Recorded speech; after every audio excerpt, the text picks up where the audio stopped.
Hello, beautiful people of YouTube. My name is Blake, and I bid you my fondest welcome to Blake's Takes, where today we'll be discussing my take on the upcoming FLC for Warhammer 3, The Mirror of Madness. Yes, that's right, the thing that was announced 6 months ago. Wait a minute. Was the Mirror of Madness leaked? Question mark. But look, there was no leak. It's fine. It was a 6-month marketing strategy from CA all along. Now, we're going to hop onto the new trailer. That is, the one that released today, not the one from 6 months ago. So we'll run through the trailer, and we'll pause it at any interesting bits for a little discussion. Then we'll round off the video with one of my award-winning takes. Welcome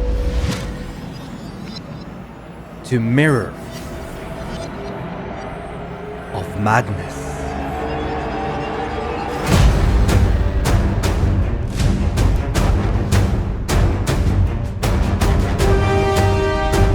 Born from the collaboration of minds at Intel Creative Assembly. I'm gonna go ahead and pause it right there for a second.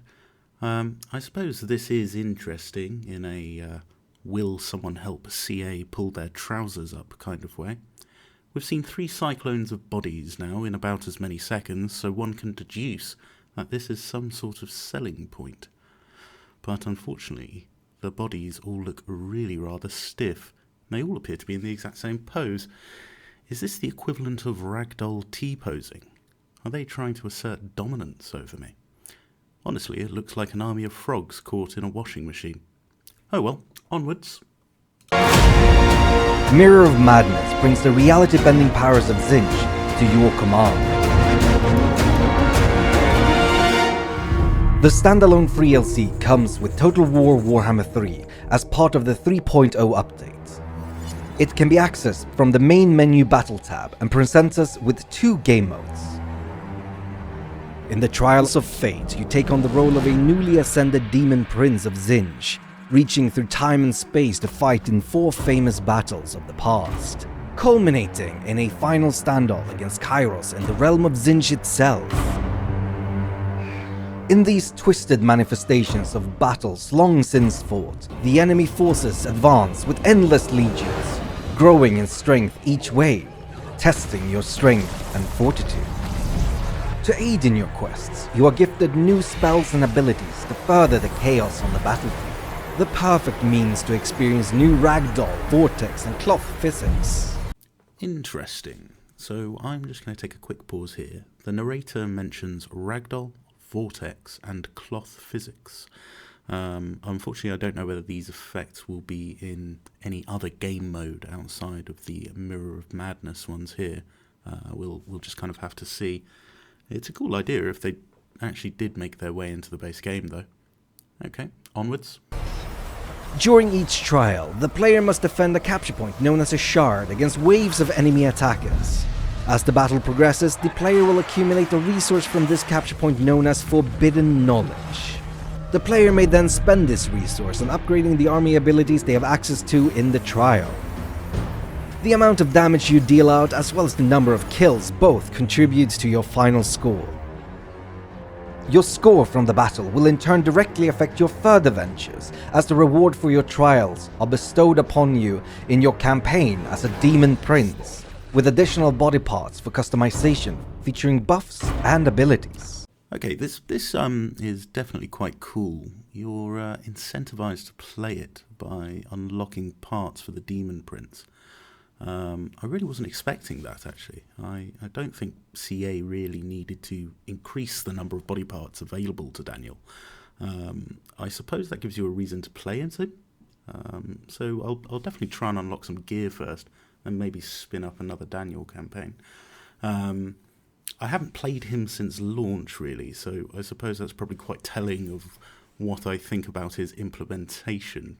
And the fact that CA have to actively incentivize players to start a Daniel campaign by making them earn loot specifically for him and only him, is that too cynical? I think I'm being harsh. This looks good. I like it. The mode is kind of giving me the Last Stand vibes from Dawn of War 2, if any of you ever played that. More enemies killed, more loot earned, ongoing waves, that kind of fashion. Cool. Onwards. Alongside the Trials of Fate, we have the Infinite Portal. The perfect realm to play with realities and act out on your Tzeentchian tendencies. Customized features of the battle including unit size, damage dealt, impact force, leadership, winds of magic, explosions, vigor, reload time, ammunition, projectile penetration, gravity, ability radius, ability recharge, charge duration, entity scale, and blood. Take your battles to epic proportions by leveraging the latest hybrid architecture inside 13th gen Intel Core processors. Mirror of Madness comes free for all owners of Total War Warhammer 3. For more information, check out our websites. So the video ends with a quick intel shill and basically the laboratory mode for Warhammer 2, which I was expecting, and I think anybody who's been with the franchise for any kind of period of time was expecting as well. So, what do I think? Well, it's free. That's good. So I'm not going to whinge about it too much. Well, maybe a little bit. I suppose my main question about it is, who asked for this? Who wanted this? Now that's a genuine question. I'm not being snide. I just don't remember seeing much content made about the lab when it released on Warhammer 2. So I'm really curious to see whether there's some kind of underground secret society of laboratory lovers who will come and petrol bomb my house after I release this video. I just don't see the appeal of actively trying to break an already pretty broken game. So the lab mode I most certainly won't touch, which is basically half of this. It's not all bad though. I liked the extra Daniel body parts, and I'd love to see them expand the physics in-game, if, and only if, it is available outside the Mirror of Madness game modes. Which is basically only Immortal Empires that people care about. Yeah, so I think I'm ready to deliver my take now. Yeah. In fact, I was born ready to deliver this take. The Mirror of Madness looks all right, but I get the sneaking suspicion that the developer's time could be better spent elsewhere in the game. We don't need Frognados. What we do need is patches. Well, actually, having said that, maybe I do need a Frognado. All seems quite riveting. Huh. Sorry, I won't do a joke like that again. I apologise. But yeah, that's my take. Some mild thrills in here. But really, the next video I want to see from CA is how they're overhauling sieges and squashing bugs. And on that note, I'll be uploading my Deep Rock Galactic review soon, so stick around.